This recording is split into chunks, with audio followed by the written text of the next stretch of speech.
engineering was like planned, but sales was my choice. And the reason that why I wanted to do was I thought I wanted to learn how to run a business.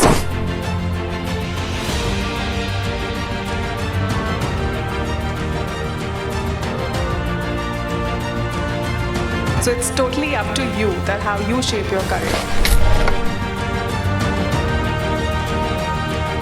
If you reflect on your career journey. Which brings me to the talk that I have personally looked forward to a lot. It is "The Seat Was Always Yours," reframing how women claim leadership rather than waiting for permission. So I would like to invite Sumedha Varma. She is the head of SAP Concur in Finance and Spend Management Corporates for Indian subcontinent, and Vikas Wadhawan, our Chief Operating Officer of REA Cybercity. This is our Charcha of the day. Over to you guys. Welcome, Sumedha. Yeah, I thanks. think it's always pleasure to be on the same stage, but this time I'm in a different role. Yeah. So I'll keep it engaging. I'll keep it insightful for the audience. But just a quick intro for Sumedha. Sumedha is head of SAP Concur in India, and she also leads finance and spend management practice at SAP. Sumedha is a BTech from Kurukshetra University, and she's also MBA from Great Lake Institute of Management. Her journey spans from sales, business leadership, not just only by the roles, but what she held, but also the choices she has made in her career. So that's what we're going to delve deeper into in today's conversation, rather than focusing on just on the timelines of her career journey. So Sumedha, how are you doing today? Very well, looking good. Hi everyone. It was lovely. It's so lovely to see so many women in one session, that too who want to sort of learn more about how to forward their careers. So very, very pleased to be here. That's what we're going to be focused on today. So that brings very, very important question. You studied BTech from Kurukshetra University, but you, at the very early stage of your career, chose sales and business as your career opportunity. Was it a thoughtful choice? Was it just you took whatever came to your way? What was the thinking behind that? Sure. So there is like a backstory to that, and let me share my backstory with all of you. So ever since I was 13 years old, I have always wanted to be in sales. I was like a topper in my school. I was in DPS, top of the class, that kind of thing. So my dad used to say, तुम मतलब नाम हमारा खराब करने वाली हो. I want you to be a doctor or an engineer. So those used to be, those two choices.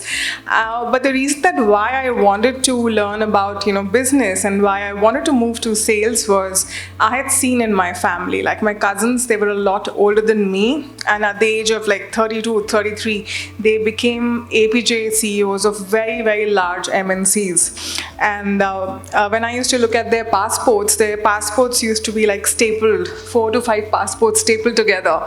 And when they used to get calls, that time there used to be those Motorola phones, right? 16 rupees per minute incoming. I'm sure that a lot of you would not, none of you would know about those times, right? So it was all of those led conversations, the way they used to walk in with their bags, and they were all traveling all the time. I was like, mujhe yahi karna hai life mein, so that is what it was. So while I did my engineering from a top government college, I did it from REC. And I also got placement. I was one of the first few people to get placed on the first day. I still did not take the offer. And everybody was like, you are making a mistake. You will not be able to get, this kind of salary if you just, hunt the job by yourself. But I did that because engineering was like planned, but sales was my choice. And the reason that why I wanted to do was I thought I wanted to learn how to run a business. And it would be the front line seat to learning how to run the business. It is, all about knowing how to sort of, converse. What is the value? How businesses really run? How to navigate uncertainty, and things like that. And so, in hindsight, I'm supremely happy with my choice. Yeah. That's good to know. But How did your education in engineering or being an engineer helped you in your career journey, especially when you were selling tech products? Because you started your sales journey selling tech products. So did it help you in that journey? Absolutely. So I'm still with SAP. It is, one of the world's number one, I would say, enterprise applications organization. And so the way it helped me was, I think when you do engineering or when you are into tech, you are very good at analyzing the data. So you are good at, some of those. I was very good at mathematics. I was always top of my class. And that was something people do not expect out of women. I don't know if that has changed now. I don't think it has changed much. So those are some of those things. And the other thing is, somebody who's a good student, you have to study hard to do well in life. So I would be like extra prepared for things, and those sort of things. So it just helped me be more structured in my thought process. So that was, I think, the number one thing. And the number two thing is, whether you're a doctor or anybody, engineer or whatever, you have to study throughout your life. And that is the case irrespective of the profession you are in. So the moment you stop learning and the moment you stop investing in learning, I have seen a lot of people, the moment they are at mid-level, they stop reading newspapers. I mean, do all of you here read newspaper every day? Can you, if I ask you what's going on in Iran, Iraq, what is Trump doing, can you talk about that for 15 minutes? So that should be the goal. It is not just about what your subject is, knowing about the world and things like that. So it helped me with that. Yeah. Very interesting. Very interesting. But tell me, Sumedha, someone who is a topper throughout her education, who is so aspirational at the very early stage of your career. I'm picking one example from your when you got the promotion at the very early days of your career journey, and one of your colleagues said you got the promotion because you're a diversity candidate and not necessarily the best deserving candidate. How did it feel? What was your response, not to that person, but what was your response inside to that situation? Okay, that's a pretty tough one, because it really takes me back to that moment when one of my very good friends came up to me and said that you have been promoted because you're a diversity candidate. So at that point in time, organizations were focusing a lot on DE&I at that point in time, right? And so I was stunned, I was taken aback, I was dumbfounded, all of those adjective synonyms, to be used together. And what that really does to you is that you start questioning yourself, Vikas, that was it like luck by chance? Did I really earn it? And is there any truth to it, really? And I think those are the most corrosive statements, which are not external. They are very corrosive internal statements. That's what I would say. So at that time, it did, take me aback, and it took me about a week to recover from that. Till the time I could muster courage and go back to my friend and just sort of tell them that this is where you are, this is where I am, and that's why I got the role. So yeah. So there was a second part to that. I'm sorry. Yes. How did you respond that internally? Yeah. While yes, it was very shocking for you to start thinking that, oh, am I a deserving candidate or not? Well, how did you prepare yourself? In fact, a follow on that. How did you show up in office a week down the line? Yeah. How did you make sure that it reflects in your work that you are the most deserving candidate? Yeah, absolutely. So I think the internal conversations are the most important conversations, because frankly, what I've learned is it is how those external, instances or conversations train you internally, really, right? So you really need to do a self-audit at that point in time. You really need to look inside and just look at the work you have done. So it's you have to validate that to yourself, nobody but to yourself. And you also need to know that confidence cannot be outsourced. The world will build narratives for you, which may or may not serve you right? But it is your choice whether you really take it to your heart, or whether you learn to sort of move past those narratives. And with respect to showing up at office, what I also learned is that if I have a seat on the table, so a couple of years back, Vikas, I had sort of adopted like a village close to my house, and I used to teach the girl children. So I used to think that they are very unprivileged. All of us who are sitting in this room, all of us are not. So we do have a seat on the table. So please utilize the voice, because something which our maybe grandmothers or our mothers did for us, that is why we are here. And what you do today will literally shape the future of women who are going to choose tech or business as their career path. So when you show up at office, just be confident and surround yourself with allies. It doesn't mean that surround yourself with yes men or yes women. What I mean to say is that surround yourself with people who have a similar mindset, who have a growth mindset. People who focus on growth, they literally do not have time for all the useless garbage talks, so to say that. Sorry about that. Yeah. So yeah, surround yourself with good people, because anybody who wants to grow, they will encourage you to grow as well. And it also doesn't mean that just have your friends around. You have to be in the habit of reflecting. Whatever, let's say you had a meeting yesterday, take some time out to reflect on the outcomes of the meeting. What is it that you could have done better? So this constant feedback loop to yourself is very important for you to learn. There's nobody who will come to you to teach you stuff, okay? So you have to do it all by yourself. So it's totally up to you that how you shape your career. Absolutely. I think this is very, very important, especially linking it with all the other sessions. While AI can help you prepare, but you still need to do the preparation. You need to be ready for that moment. And wear your confidence. That's very important. So picking another incidents from your career journey, Sumedha, when in one of the interview in the very early days of your career, you recently got married, the interviewer asked you that this job requires a lot of travel. Did you check with your husband? Is your family okay with that? How do you deal with these situations, or how do you respond to that? Yeah, so to be honest, I had just gotten married at that point in time. So I was like wearing like this chura like up till here. And so this person, very, very senior gentleman in the industry, very revered.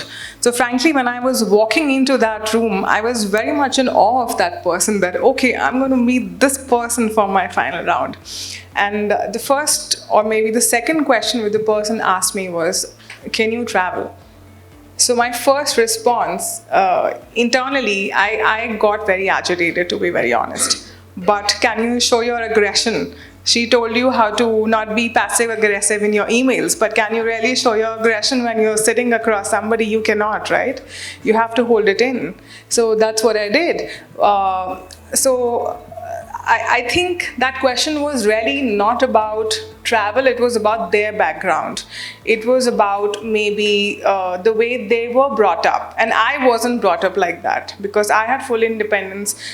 Things like these never even, used to occur to me till I really went to the corporate world, where I thought, okay, so many women really have to go through all of this.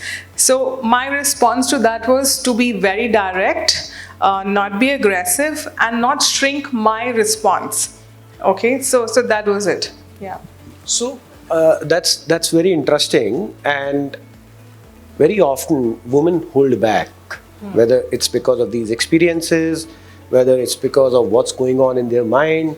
What's your suggestion or guidance? How should one deal with these situations, or how should one overcome with this thinking in their mind that I can deal with this? Sure. So, see, I have about 18 years of experience now. I have worked, while I worked in SAP, I worked in other companies. I've run my own company as well for 3 years, a very successful organization for that matter. So what has not changed over the years is that inner voice within yourself. And what I've observed is I have met like so many CXOs. My daily job is meeting CXOs of large companies, CFOs, CIOs, CEOs, MDs, even within my own organization. And trust me when I say that nobody, or most of the people, I would say, they are not Einstein. In the sense, we are not, whatever jobs we are doing, we are not building rocket fuel, we are not sort of, going to discover a galaxy. All of us are equal in that sense, right? So it's all in our head. So I think the moment you start thinking that, we are all equals, their experience may be more. They, of course, will have more life experiences. They might have handled, different kinds of situations to be at that position. But it is, we are not, sort of less than anybody. So I think if you move into the world with that kind of confidence, nothing can really stop you. Of course, everybody understands. If I'm starting my career, I will not have the same expertise as somebody with 20 years of experience. Of course, there will be a difference, right? But just be humble and make sure that you are into that constant learning loop. And I'm not saying that do not have fear. Please be, everybody has fear. It's a natural, human emotion. But the point is, whatever you do despite fear. A lot of times what people do is they do not take any action. They think that, okay, like let's say if I have to get to the stage and if I forget my lines or what I have to say next, people are going to judge me. They're going to think that, Sumedha to bekar hai, matlab ise to kuch nahi aata, right? So just help yourself. Just have that confidence and it will happen. You will falter. Nothing in this world is perfect. Neither your career is going to be a straight line or neither learning anything is going to be a straight line. But, yeah. So you touched upon inner voice, and Yeah. what you just shared, I'm sure is a accumulation of your last 18 years of experience, and it has evolved over a period of time. Were there any situation when you heard your inner voice and then later on you regret it because it was not as mature as you're sounding right now in the early days of your career? Or was there a situation where you did not listen to it and it changed the trajectory? Okay. So both sides. Yeah, I will start with the first one first. When I, listen to my internal inner voice.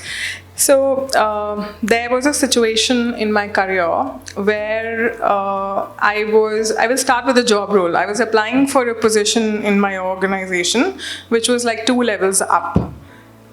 So usually you would apply for a position which is just 1 level up and you think, okay, I'm ready. I'm like raring to go and bas, mujhe apply karna hai, mujhe mil jayega.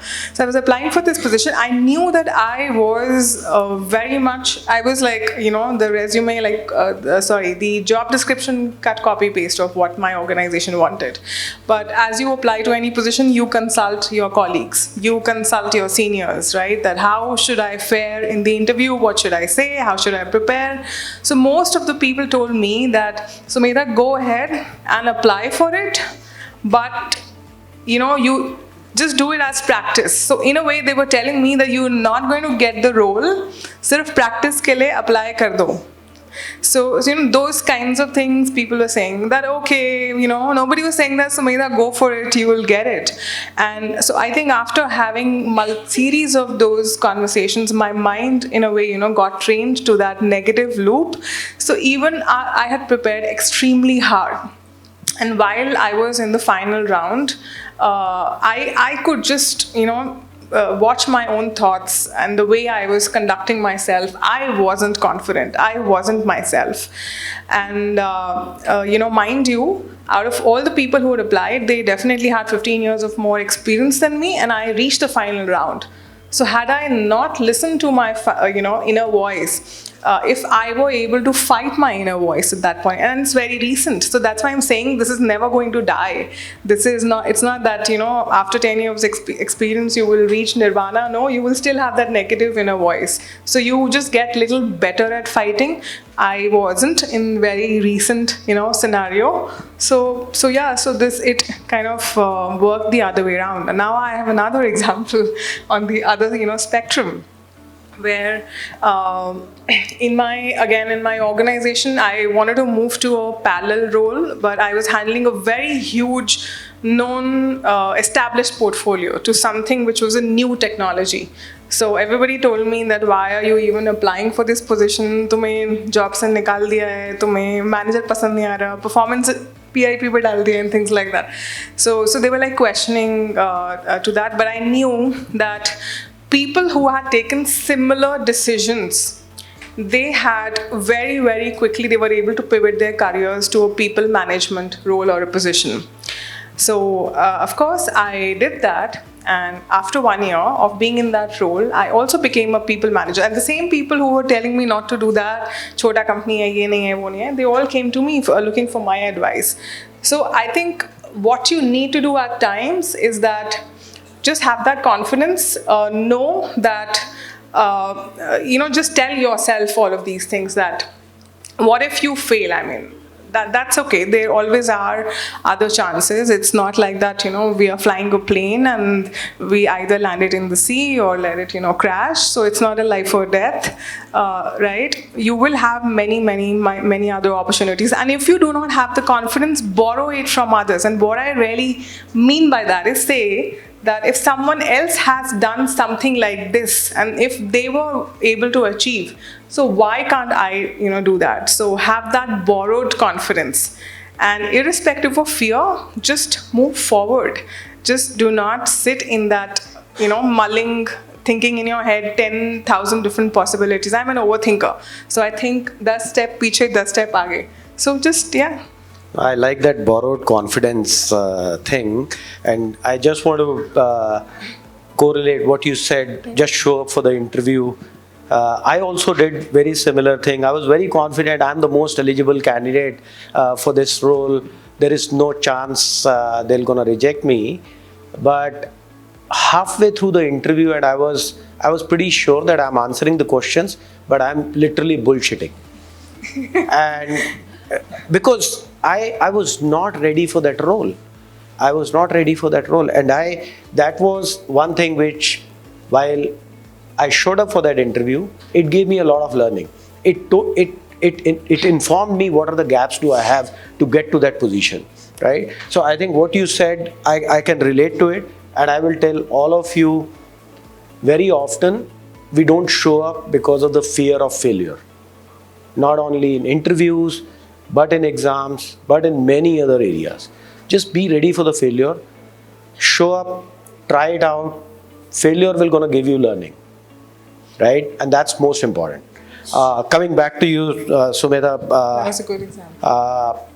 If you reflect on your career journey, what is one thing or one decision which has accelerated your journey? And once you stepped into a leadership role, how did your perspective change the way you look at different things? Got it. So with respect to, I've shared like a couple of examples, right? So it has certainly been taking a bit of risk, not just treading the safest path. So I'm not saying just, blindly jump into a well, no. So it has to be a risk-adjusted kind of, you say that you were a CFO, risk-adjusted investment if you guys invest, right? Always have the constant learning loop. So I think these are the two very important things. So I think the moment you have this in your head, you can literally turn the trajectory of any role you are currently doing as well, and whatever you want to do in future. And your other question was on leadership, right? What changed? So what I realized is that I used to think that leaders are supposed to know answers like to the T. Like if you ask them anything, they just know what the outcome would be, what the world looks like in 10 years. They are supposed to be oracles.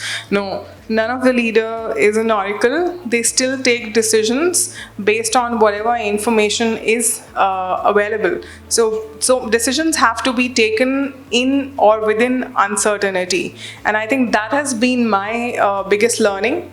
And so you have to do things despite ambiguity, and things like that. Yeah. That's very important.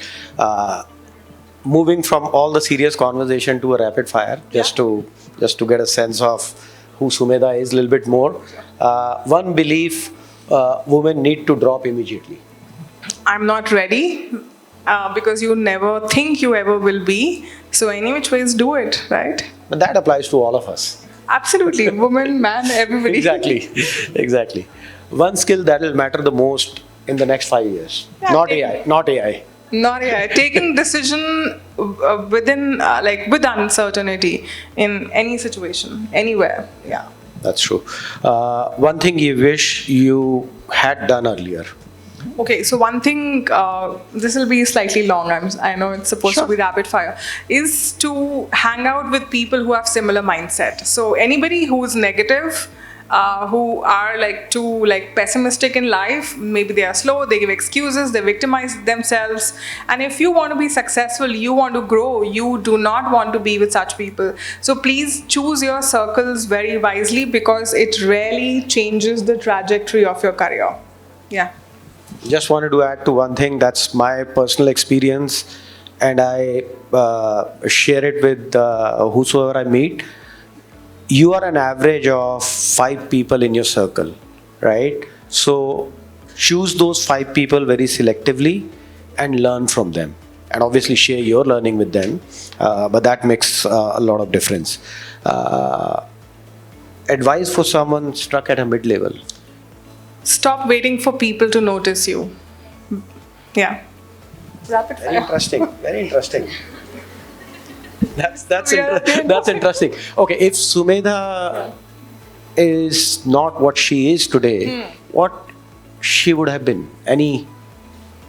Yeah, 100%. So I'm a very creative person. So an architect for sure. Oh wow. Yeah. That's interesting. Thank you, Sumedha. Thanks for being honest. Thanks for handling all the questions with a smile. Really enjoyed the conversation. Appreciate it. Thank you. Okay. Thank you.